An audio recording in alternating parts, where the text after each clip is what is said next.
This is always a good time of year. It's actually the best time of year because we know that the fall sports are about to kick off. A lot of us have been here the entire summer, and it's been really good to kind of watch the overall changes as well as the maturation of our department. I want to give kudos to our department finishing up so well academically. A 3.4 overall, the best GPA in the history of our athletic department, and real credit to SAS, all of our leaders, our coaches, our student athletes. It's great to be able to do that. And the reason why I lead off with that is because sometimes that gets lost, especially in this new day and age of college athletics. A lot of things have changed, significant, and I'll get a chance to touch on some of these things: house case, transfer portal, NIL.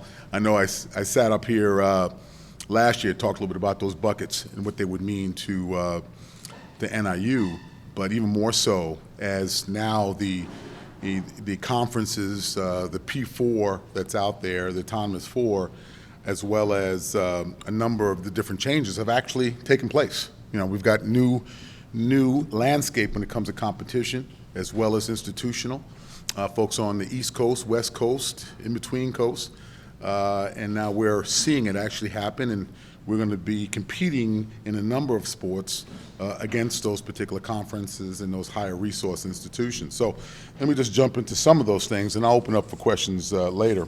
But again, thank you so much for being here and talking about all things NIU. I know your schedules are booked, and it's hard to get to some places, but I appreciate you coming here and supporting our Huskies. It means everything to us, and it definitely means everything to our coaches and our student athletes. Talk a little bit about transfer portal. As we're kind of watching things kind of evolve, that's really a thing. You know, we've talked about it, about what that means with a young person coming in, signing, and then the following year leaving and going to another institution, and how that would affect us from an academic athletic experience. It's been significant, and we've watched that on the national side. The thing that I would also pause is to say that as long as graduation is the motive, is the end game, okay, I understand that. But when it's not, and we have casualties, we have individuals who transfer, and transfer again, and do not obtain their degree, that's a shame. And now we have some data to be able to support that. I'm very concerned about that, especially someone that would not have an option for higher education if it wasn't for an athletic scholarship. So that's a real passion point for that level of dialogue. And we will continue with those conversations with the NCAA. Name, image, and likeness. We only have a short period of time, and I'll condense this part of it, but I'll just say that we are definitely in the name, image, and likeness business.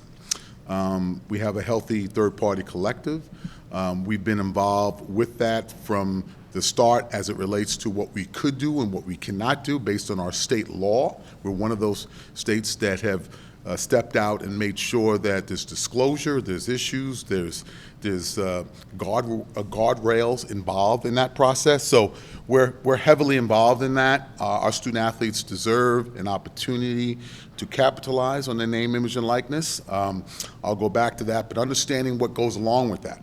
Financial literacy, understanding the taxation. There's so many pieces that go along with the concept of name, image, and likeness, and our student athletes. It's important to have a framework and an overall balance of understanding for our young people, but also to those who are in their support systems, parents and guardians and the like. So we've got a robust infrastructure now in place supporting them and making sure that folks are not taking advantage, making sure that they understand the ramifications and the impact of said representation. So there's a lot to unpack there, and I'll be glad on one-on-one or conversations to talk a little bit about our Victory Bone collective, as well as our third party, as well as what we do from an educational standpoint. So that's a major component of what we do. The other big one, obviously the house case, the NCAA house case and the settlement. That's still pending. We're having conversations and reactions to that. What does that really mean with the roster limits and the other types of things that are being proposed? It hasn't been ratified, it hasn't been finalized, so I can only go but so far with that level of questioning. But I will just say it's a major game changer. It really is. And what I mean by that is that from those who are higher resource and those who are in a lower resource category or a group of five, that's something we have to be very strategic on what our next steps are. We're having conversations as a conference, as a Mid-American conference. We're having conversation as an institutional body. And I'm in a number of different spaces nationally where we're having conversations about the impact of what that looks like for the long haul. We understand the financial ramifications, the $2.8 billion, as well as what's going to happen with our conference and our institution. But then what does it look like from a roster standpoint, from a competition standpoint? What do we need to do now to make sure that we remain competitive? So there's a whole list of stuff, and over the course of the year, I'll be able to have some of those conversations as it becomes clearer, as we unpack all of the rules, as things are ratified, as things are finalized. Then we'll have a lot more comprehensive way of seeing what the House case and what does that mean for NIU. Also, too, realignment. You know, I'm a firm believer that we have not seen it end. I really do believe that the shifting plates that are going on, especially at the Division I level, will continue. I think what ends up happening here is that as we take a look at the resources and all the things that are now going to materialize further based on the House case and everything I've said with transfer portal, name, image, and likeness, it will basically shift and make changes within institutions either opting in or opting out. We will have that particular change, and we as NIU have to be ready for that particular change. I say this all the time, there's no such thing as standing still. You're either moving forward or you're moving back. And our administration, our board, our president, we understand that. We are very fortunate to be the only Mid-American Conference member in the great state of Illinois. We have some advantages.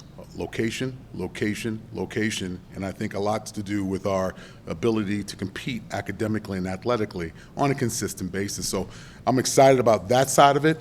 The unknowns are, what does that look like for our conference? What does that look like for our institution based on the things I've already said?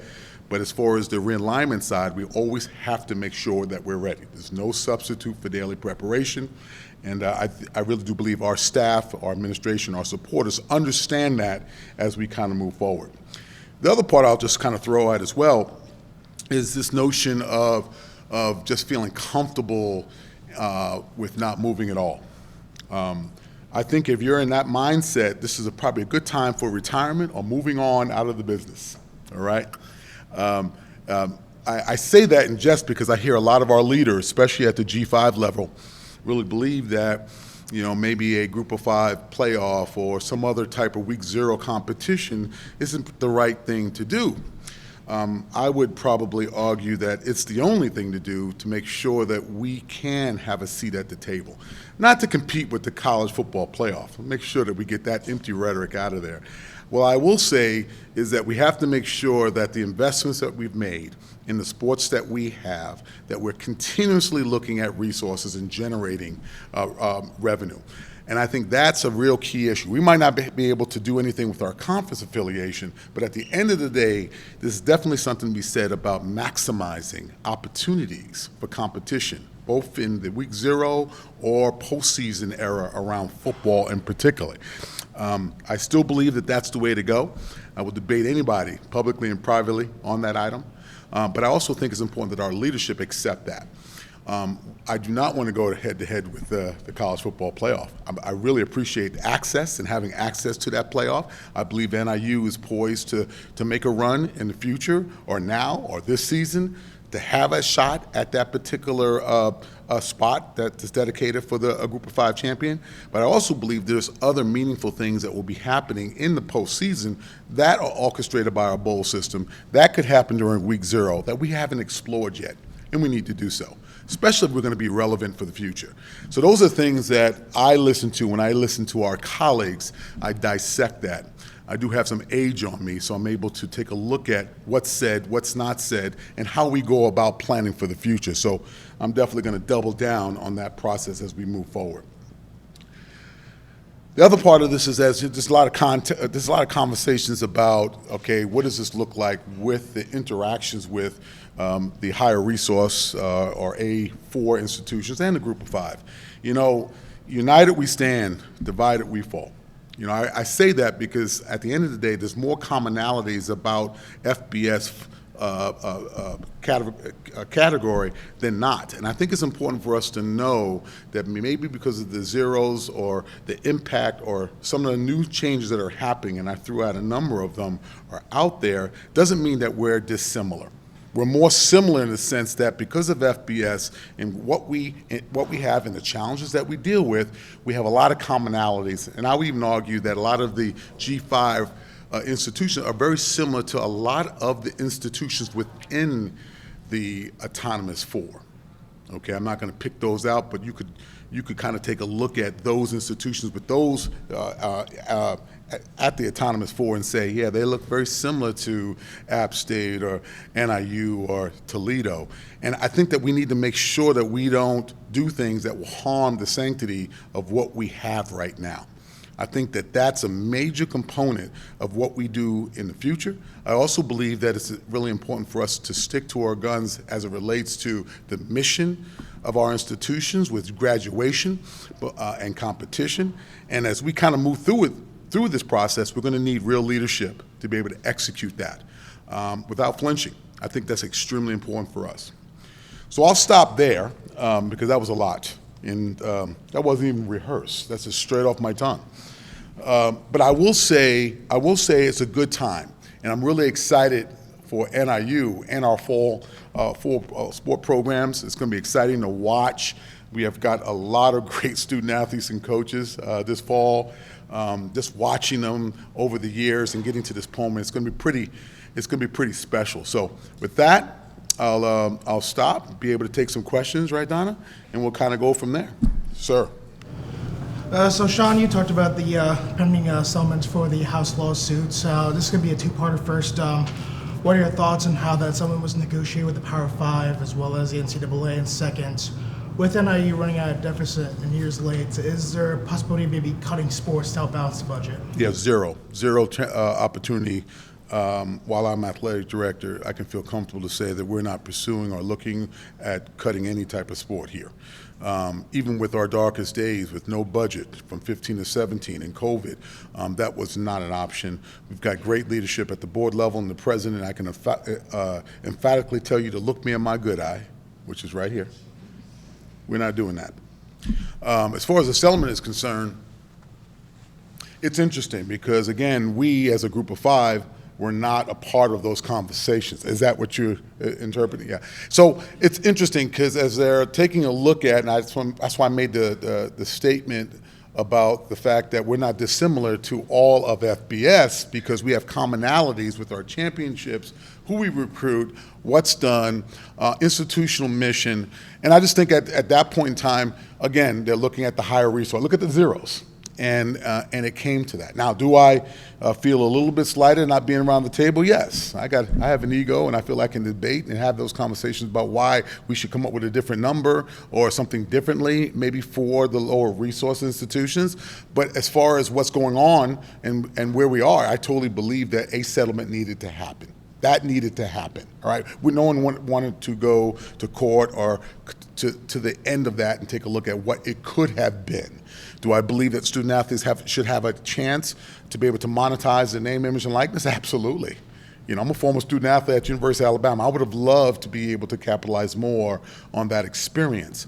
And then the educational value of what that could mean for our young people who are training to be, to capitalize on the free market economy, all right? So there's a lot of good there, but again, would I have liked or have group of five representation within those negotiations? Absolutely. Do I believe the settlement should have happened? Yes, I do. And now we're kind of basically dealing with that. What does that look like as it goes through this process of ratification as well as everything else? Did I answer both of your questions?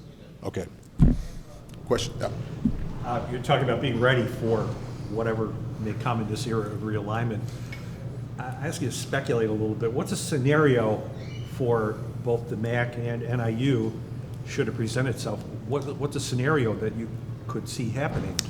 Well, again, I'm very direct. I don't like to speculate. You know, I like controlled outcomes. You know, I'm old school when it comes to that. But I will say that we're going to have to change our model.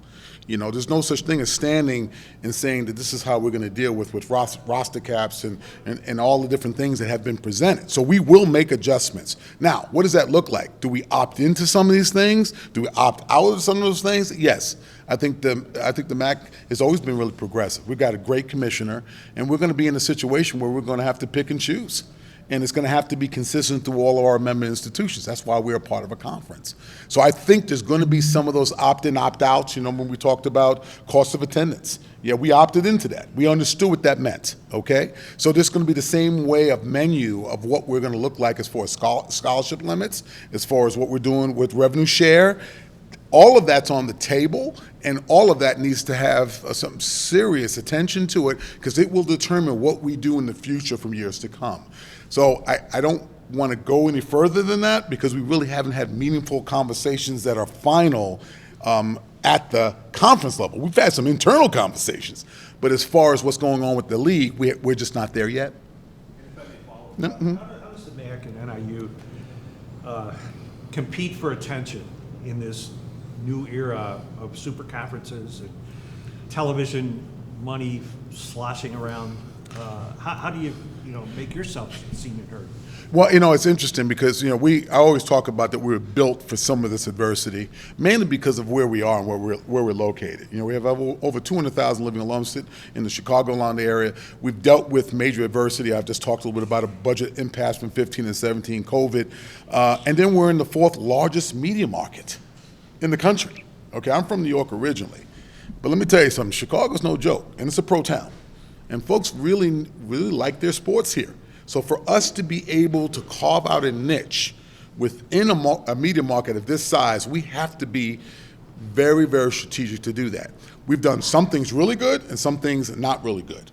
And I think that what we're doing now is that we've got to carve out a way for us to remain competitive, because we've done that in a lot of different sports. Since I've been here, we've had 14 MAC championships in a whole bunch of other sports, not just football. And I think it's important for us to make sure that we're very strategic on picking pockets and doing things that really accentuate the NIU experience, okay? So we're beating that up. We're having a staff retreat this week. We're going to talk a little further about that. That's in terms of athletics. We're going to take a look at all of this stuff with the house and the NIL and the transfer portal. We're going to put it in the blender. I'm going to shake it up, and I'm going to present it to you when I come back. How about that? That's the best thing I could tell you. Let's do one more, Sean. Okay, no problem. Sure. I was just a couple of things you said. I was trying to. I'm missing something, and just want to make sure. Just Please. kind of see. You mentioned the 3.4 GPA being the Yep. highest that school ever had. Athletic department. Athletic, yep. Yeah, athletic department wise. Then, but you also mentioned about the portal having an adverse effect on stuff. So how do those two things kind of square in that, you guys had the best GPA on one hand as an athletic department you've ever had, but then saying that the portal's having an adverse effect? Well, again, one is competition, and the other one's academic. I'm sorry. I thought you'd said it had adverse effect on graduation rates and stuff. Oh, no, I did not say that. I'm sorry. No, that's a good one to clear up too. No, I would say it's what it's done is we've got to make sure we do a better assessment of the student athlete that's coming through the door. Some student athletes are coming in from a business arrangement. They see their worth, they see the ability to come, but they might not end with a 4-year career here. They might jump to something else. We had a couple of that just in football season alone, folks. Not playing in the bowl, and they jump to another institution. So we're going to see a lot more of that, right? Look at our basketball program. Folks are opting out. They're moving on and putting themselves on the open market. This is very, very similar to an NFL or a pro model as it relates to students really going out now and taking a look at the academics. I'm not saying we're compromising academics, but they're taking a look at the opportunities out there because of the rules from the transfer portal, NIL. All of these things now have created a real challenge for our coaches and our administrators to maintain consistency in the area of competition. So that's what I'm glad we cleared that one up, because we have not compromised on any level when it comes to academic and graduation rates.